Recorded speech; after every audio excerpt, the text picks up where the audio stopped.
mayam. Ay koro na kurumjari mayam bu. Koro mukbang. Hi ma'am.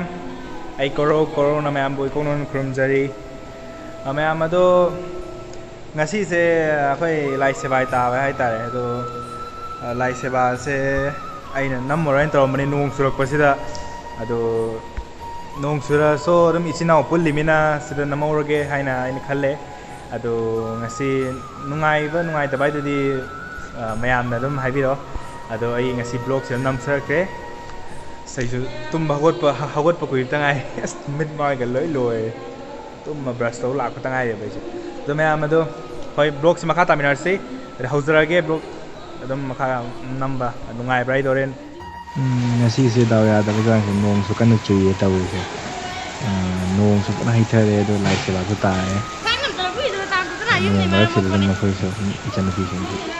Sina lai se ba ge akhoi chanu pi ni ma na lai se manung da seng doi sina mahadeva gi lai sang ni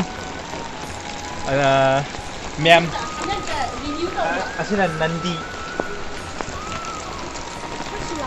oh hai anak da renew tong na sakatpa mandir ni asina horen thong thak pagi mathil ni sile yang view ma'am horen thong thak pagi mathil ni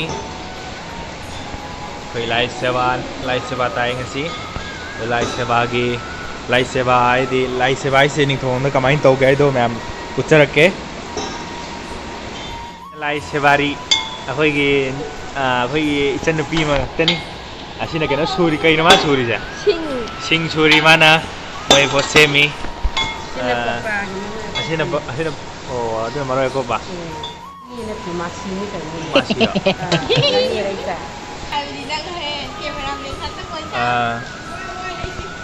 asina horen wai lai kira tengah ni tu na ru dapat asina sono dagi sono subi mani maroi tha maroi ma deu mana am pau hu na ti cha ma ngak te ni asi khoi bambo laksare ngasi bambo na dik thong mok dore oh hau gre ai sing mai thagat kre dai manung ni chang ba adra men manung ni namjar roi ge iga ngasi je kai mathel hoi dino am thai bi ra ke ra Kari mathel se mathel lo mathel ji sumai to guni nungti gi ko lai ho da thong ba se masidagi mathel amani di hel lenga sina ada sana thong ba ga maroi thong ba ga kheram ga yawe atai thodo ma di yaw se corona manung gi mathel nung ting kha yam yam tau drab ne na mai mi ahum ba tang yaw ni na hai ri adi adu gi oira male mathel ahum ni ga di se no mi ahum gi Fai.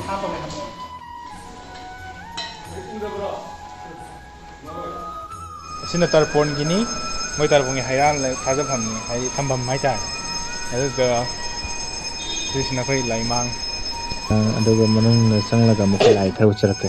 Asina mayam akhoi gi Radha Krishna lai ni. Mayam adu sei na legi se khoi mando mayai dani mando mayai gi ai lai chitu mina hura la tha le ko. Adu mayam utchaning bagini thanjarai se adu mayam ulake. Adu mayam yo hazare sidi sida photo nam la dibo kuba ja sidi si like king yo mayam si phajai ko. Ai minu ri kuba ja kuba ja me. Aduga mayam aduga kenong ucharake mayam la uta. Ai photo se yo mayam. Asik sana nomor teleponi painting ni si se mi mami ni kaya mai mani ngoi ai bra painter ni mana yek pani hai tare se hazar re pukhi ni sina close ta ai ang chang pa manak ta sini sing ka kho ban mai ga fajon mi dang yam phajai se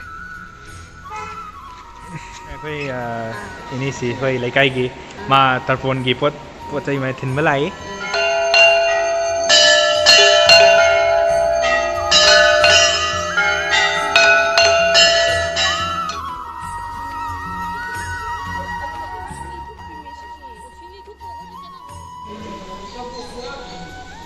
आरती होबगा बामन हजिक चाक थीबा हौरे ना लाइरुक अदुगा मथेल से मंगा मुक तरुम Oram मारे आइ खनबदा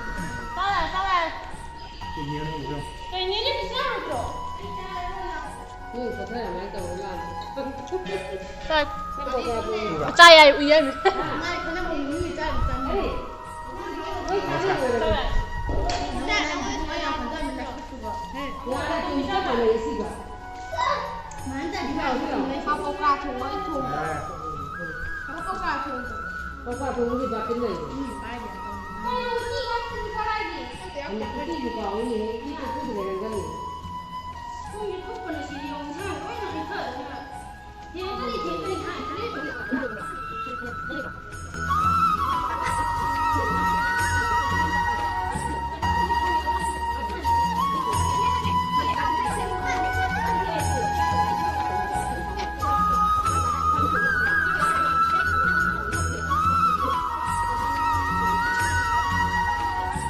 ꯑꯗꯨꯗꯤ ꯆꯥꯛꯁꯨ ꯆꯥꯕ ꯂꯣꯏꯈ꯭ꯔꯦ Aduna ai kwa sari. ꯍꯣꯏ ꯏꯆꯟꯅꯨꯄꯤꯁꯤꯡꯅꯤ ꯆꯥꯛ ꯆꯥꯅꯕ ꯂꯣꯏ ꯃꯕꯨꯛ ꯊꯟꯅꯔ ꯅꯣꯛ ꯂꯩꯌꯪ ꯑꯗꯨꯗꯤ ꯃꯌꯥꯝ ꯕ꯭ꯂꯣꯒꯁꯦ ꯅꯨꯡꯉꯥꯏꯕꯤꯔꯒꯗꯤ ꯂꯥꯏꯛ ꯀꯃꯦꯟ ꯁꯤꯌꯔ ꯇꯧꯕꯤꯔꯝꯃꯨ ꯑꯗꯨꯒ ꯁꯕꯁꯀ꯭ꯔꯥꯏꯕꯁꯨ ꯅꯝꯕꯤꯔꯝꯃꯨ ꯑꯗꯨꯅ ꯚꯤꯗꯤꯑꯣ ꯌꯦꯡꯉ ꯁꯕꯁꯀ꯭ꯔꯥꯏꯕ ꯅꯝꯕꯝꯗ ꯃꯤ ꯌꯥꯝ ꯌꯥꯝꯃꯦ ꯑꯗꯨ ꯇꯧꯕꯤꯒꯅꯨ ꯅꯝꯕꯤꯔꯝꯃꯨ ꯑꯗꯨ ꯑꯩ ꯂꯣꯏꯖꯔꯦ ꯑꯗꯨꯗꯤ ꯆꯥꯅ ꯆꯥꯅ ꯅꯣꯡꯅ ꯅꯣꯡꯅ ꯀꯥꯏꯅꯔꯁꯦ ꯀꯪꯂꯩꯄꯥꯛꯅ ꯌꯥꯏꯐꯔꯦ